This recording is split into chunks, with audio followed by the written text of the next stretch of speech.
नौरीन, तुम्हें अब्बू बुला रहे हैं। हिना नौरीन से मुखातिब होते हुए, अच्छा मैं देखती हूं। नाजुक सी चाल, स्याह लंबे बाल, गोरी रंगत की हामिल मासूम सी नौरीन ने धीमे से लहजे में कहा, जी अब्बू, आपने बुलाया? बेटा, आपके कमरे का पंखा खराब हो गया है, हिना बता रही थी।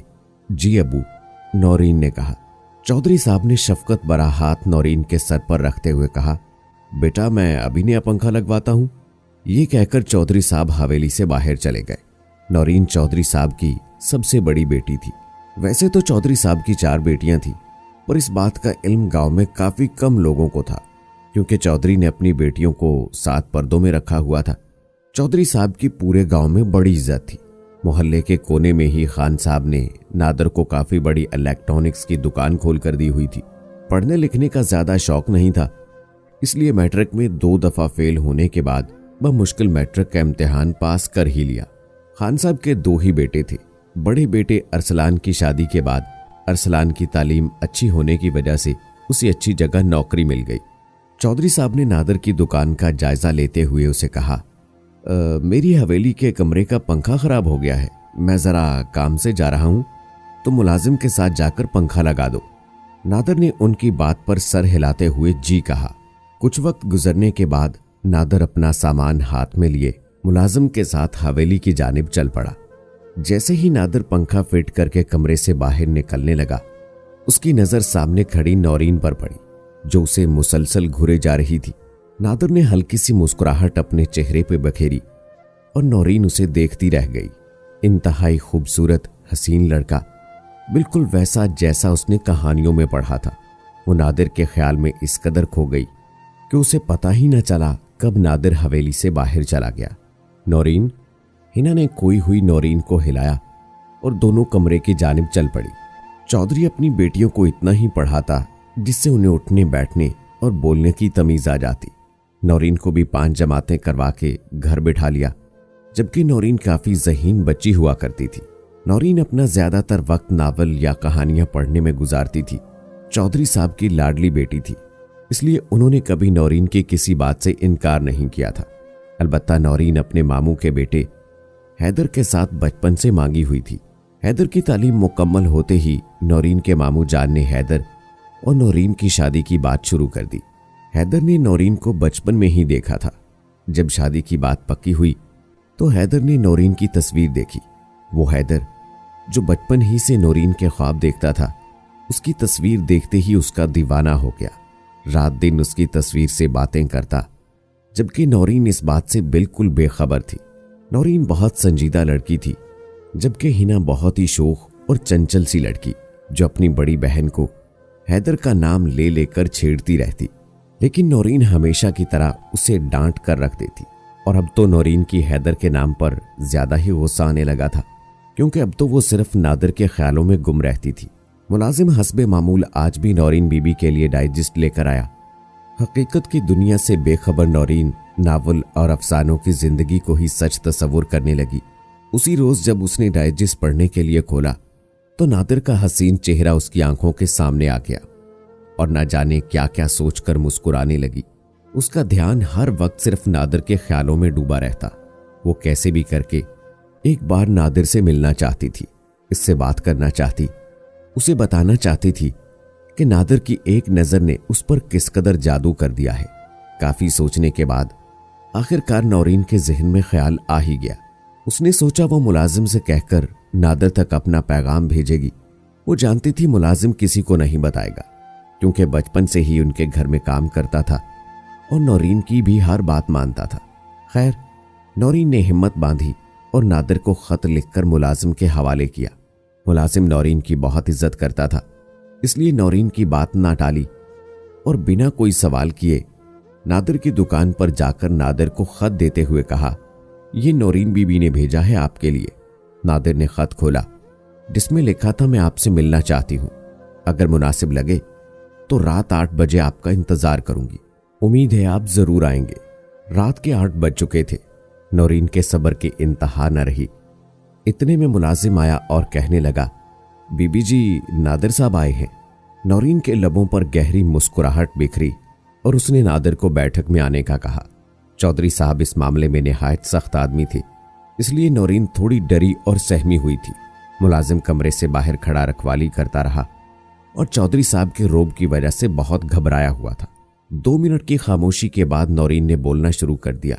मैं नहीं जानती आपका नाम क्या है, बस इतना कहना है, मैंने जब से आपको देखा है आपका ख्याल जहन से नहीं जाता और आपसे बात किए बगैर रह नहीं सकती। नादिर ने मुस्कुराते हुए कहा, मोहतरमा मेरा नाम नादिर है। नादिर काफी हसीन लड़का था। इससे पहले भी काफी लड़कियां ऐसा कह चुकी थीं, इसलिए उसे नौरीन की बात कुछ खास नहीं लग रही थी।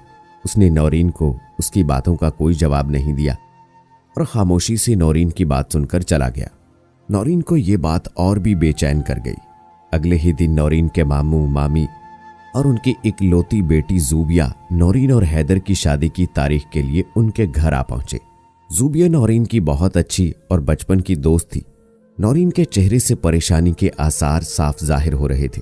जूबिया खुश थी कि नौरीन उसकी इतनी अच्छी दोस्त उसकी भाभी बनने जा रही है, लेकिन जब उसने नौरीन के चेहरे पर इस कदर उदासी देखी तो पूछने लगी, क्या बात है नौरीन, क्या तुम इस शादी से खुश नहीं हो? नौरीन बहुत ही सीधी साधी, उसने बिना कुछ सोचे समझे जूबिया को सारी बात बता दी। जूबिया काफी हद तक समझदार और नौरीन को अच्छी तरह जानती थी, इसलिए उसने अपने घर वालों और हैदर को ये बात बताने की बजाय नौरीन को समझाना जरूरी समझा। जूबिया ने नौरीन को समझाने की कोशिश की, देखो नौरीन, तुम अपने अब्बा का मान हो और उनकी इज्जत तुम्हारे हाथ में है। अपने अब्बा का मान मत तोड़ना और उनकी इज्जत कायम रखने की कोशिश करो।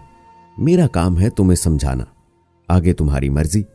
ये कहकर जूबिया कमरे से बाहर चली गई और नौरीन सोचों में गुम हो गई। नौरीन के दिलो दिमाग में सिर्फ नादिर का भूत सवार था और कुछ नावल्स में बताई गई मोहब्बत उसे लगता था हकीकत भी यही है जो अफसानों और कहानियों में बयान की जाती है।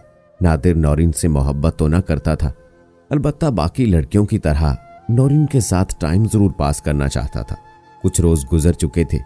एक रोज मुलाजिम जब नावल लेकर नौरीन के कमरे में आया तो साथ एक खत दिया और बताया कि ये नादिर ने दिया है। नौरीन फौरन उठी और मुस्कुराते हुए खत पकड़ा और मुलाजिम को जाने का कहा, साथ ही किसी को ना बताने की तलकीन की। नौरीन ने खत खोला जिसमें लिखा था, नौरीन, मैं तुम्हारी जुल्फ का असीर हो गया हूं। जब से तुम्हें देखा है, तुमसे मुलाकात की है, कुछ और नजर ही नहीं आता। हर जगह तुम्हारा ही वजूद महसूस होता है। बस अब नहीं रह सकता तुम्हारे बगैर। कुछ भी करके मेरी हो जाओ, तुम्हारा नादिर। ये सुनते ही नौरीन खुशी से पागल होने लगी और उसने फिर नादिर को मिलने का फैसला किया। नौरीन और नादिर की मुलाकात रोज का मामूल बन गया। रात की तारीकी में जब सब घर वाले सो जाते, नादिर बैठक में आया करता और घंटों बातें होती। एक रोज हिना ने नौरीन को बैठक की तरफ जाते हुए देखा तो उसके पीछे चल पड़ी। जब उसने नादिर को वहां देखा तो हैरान और परेशान रह गई। हिना अपने अब्बा के रोब और गुस्से को अच्छी तरह जानती थी, इसलिए उसने सुबह उठते ही सारा माजरा अपनी माँ के सामने बयान किया। ज़ैनब बीबी चौधरी साहब से बहुत डरती थी और वो जानती थी कि चौधरी साहब को इस बात का जरा भी इल्म हो गया तो नौरीन के साथ साथ उसे भी जान से मार डालेंगे। इसलिए उन्होंने नौरीन को समझाना शुरू किया, बेटा नौरीन, तुम ये क्या काम कर रही हो? तुम्हारे अब्बा को पता चल गया तो वो तुम्हें भी जान से मार देंगे और मुझे भी। नादिर जैसे लड़के लड़कियों को अपने जाल में फंसाते हैं और फिर धोखा दे के चले जाते हैं। नौरीन अम्मा की बात काटते हुए फौरन बोली, नहीं अम्मा, नादिर ऐसा बिल्कुल नहीं है। बेटा समझने की कोशिश करो। हैदर बहुत ही शरीफ और सुलझा हुआ लड़का है। वो सबसे बड़ी बात पढ़ा लिखा है, तुम्हें बहुत खुश रखेगा। और फिर मामू मामी जान भी तो तुमसे बेहद प्यार करते हैं। बेटा हमारी इज्जत का ख्याल करो। लेकिन नौरीन पर अम्मा की कोई बात भी असर नहीं कर रही थी। वो तो बस नादिर को चाहती थी और बस उसी के गुण गा रही थी। अम्मा के बहुत समझाने के बावजूद जब नौरीन अपनी हरकतों से बाज ना आई तो ज़ैनब बीबी ने चौधरी साहब को सारे मामले से आगाह कर दिया। चौधरी साहब का चेहरा गुस्से से सुर्ख हो गया, लेकिन नौरीन से बहुत मोहब्बत करते थे, इसलिए अपनी बेटी और अपनी इज्जत का ख्याल करते हुए उसे प्यार से समझाने की कोशिश की। नौरीन के अब्बा की बहुत इज्जत थी, इसलिए अपनी लाडली बेटी के आगे हाथ जोड़े, यहां तक कि चौधरी साहब ने अपनी पगड़ी उतार के नौरीन के पांव में रखी और अपनी इज्जत का वास्ता दिया। लेकिन नौरीन को तो सिर्फ नादिर चाहिए था और वो नादिर जो महज उसके साथ टाइम पास कर रहा था। यहां पर एक बात कहना चाहूंगी, हम लड़कियां बहुत मासूम होती हैं। कोई दो मीठे बोल बोल दे तो उस पर अपना सब कुछ वार देती हैं। खुदारा अपनी और अपने वालिदैन की इज्जत को सलामत रखे। और सबसे बड़ी बात, हमारा इस्लाम इस बात की इजाजत नहीं देता कि हम किसी गैर महरम को देखें, उससे मुलाकात करें या फिर उससे मोहब्बत के दावे करें। अल्लाह पाक हम सब की इज्जत की हिफाजत रखे और हमें नेक हिदायत दें, आमीन। बात हद से बिगड़ गई और हैदर तक भी पहुंच गई। अगरचे हैदर नौरीन को पसंद करता था, मगर उसने ये बात सुनते ही रिश्ते से इनकार कर दिया। आखिर मर्द तो मर्द ही होता है। चौधरी साहब ने नौरीन को बहुत समझाया कि उस लड़के को भूल जाओ, मैं अपनी सारी जायदाद तुम्हारे नाम कर दूंगा, लेकिन नौरीन को कुछ भी मंजूर नहीं था। नादर को जब इस बात का इल्म हुआ तो वो अपनी मोहब्बत से मुकर गया और नौरीन से दूर दूर रहने लग गया, यहां तक कि उसके खत का जवाब भी ना देता और उसे नजरअंदाज कर देता। चौधरी साहब ने बहुत सोचने के बाद खान साहब से मुलाकात की और उन्हें सारी बात बताना मुनासिब समझी। खान साहब ने अपने बेटे की गलती मानने की बजाय नौरीन को बुरा भला कहना शुरू कर दिया और उस पर इल्जाम लगाने लगे। चौधरी साहब रोने लगे और घर आकर नौरीन को सारी बात बताई, लेकिन नौरीन कहाँ समझने वाली थी। उसकी दुनिया तो बस नादर तक ही महदूद होकर रह गई थी। ये बात जंगल में आग की तरह फैली और चौधरी साहब की खानदान में कोई इज्जत ना रही, किसी से नजर मिलाने के काबिल ना रहे। 7 पर्दों में रहने वाली बेटी अब हर किसी की जुबान पर थी।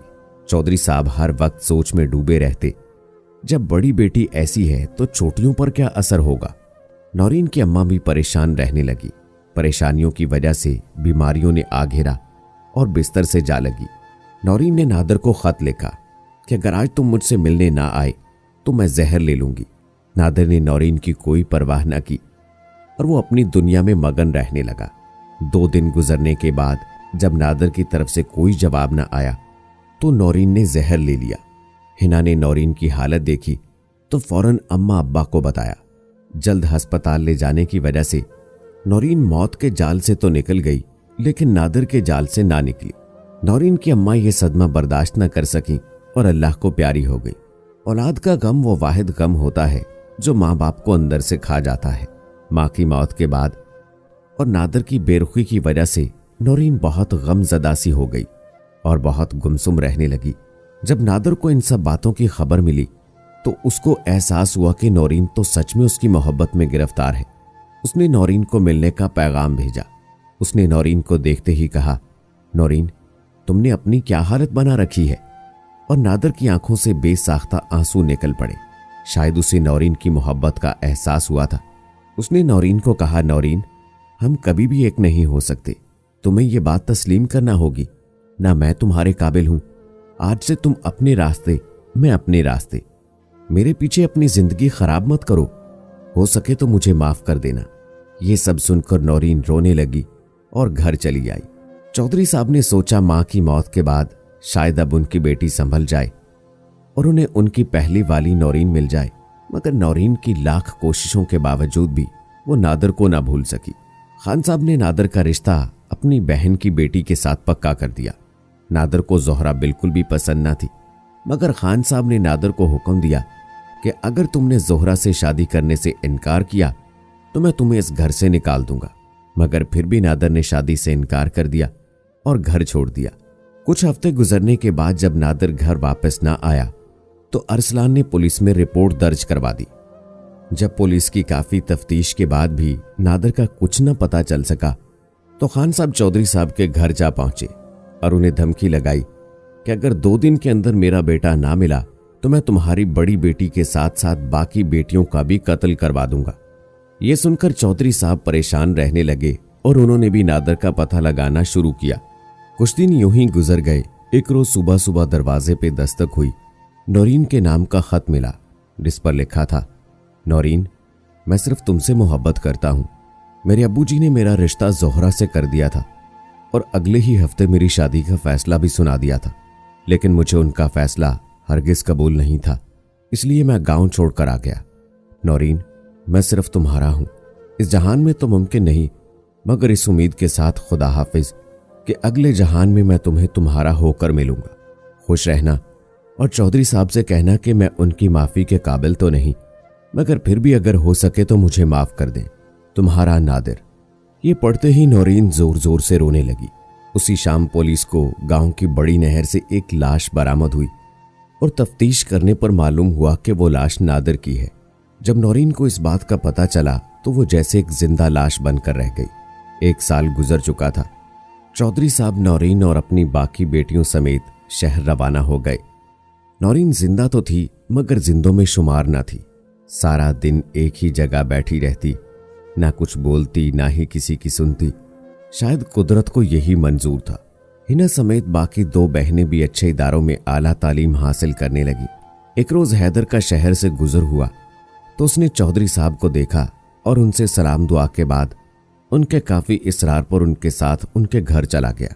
चौधरी साहब ने हैदर को इन तमाम बातों से बाखबर किया क्योंकि हैदर एक नेक और नरम दिल इंसान था, इसलिए उसे तमाम बातें सुनकर बेहद अफसोस हुआ। जब उसने नौरीन को देखा तो हैरान रह गया। नौरीन को कहने लगा, नौरीन, जाने वाला इस दुनिया से चला गया है, इसी में अल्लाह की बेहतरी होगी। अगर तुम चाहो तो अब भी सब कुछ भुलाकर मुझसे शादी कर सकती हो। लेकिन नौरीन ने उसे यह कहकर खामोश कर दिया कि नहीं हैदर, मैं अब भी सिर्फ नादर से ही मोहब्बत करती हूँ। इस जहान में उसकी ना हो सकी तो कोई बात नहीं, अगले जहान में जरूर उसकी होकर मिलूंगी। अगर तुम चाहो तो हिना से शादी कर सकते हो।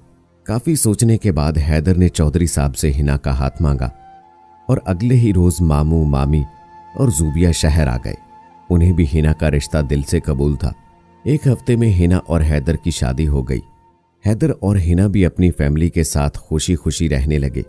मगर अब खान साहब बहुत पछताते और रोते थे कि काश वो उस टाइम अपने बेटे की बात मानकर उसकी शादी नौरीन से कर देते तो आज 2 घर बर्बाद ना होते। एक छोटी सी जिद और अना की वजह से बेटे को खो दिया। इसलिए माँ बाप को भी चाहिए कि बच्चों की राय जरूर लें और अगर मुनासिब हो तो उनकी बात मान लें। उम्मीद है दोस्तों वीडियो आपको पसंद आई होगी। वीडियो को लाइक करें और अगर आपने अभी तक मेरा चैनल सब्सक्राइब नहीं किया तो अभी कर लें और मुझे अगली वीडियो तक इजाज़त दें। अल्लाह हाफिज़।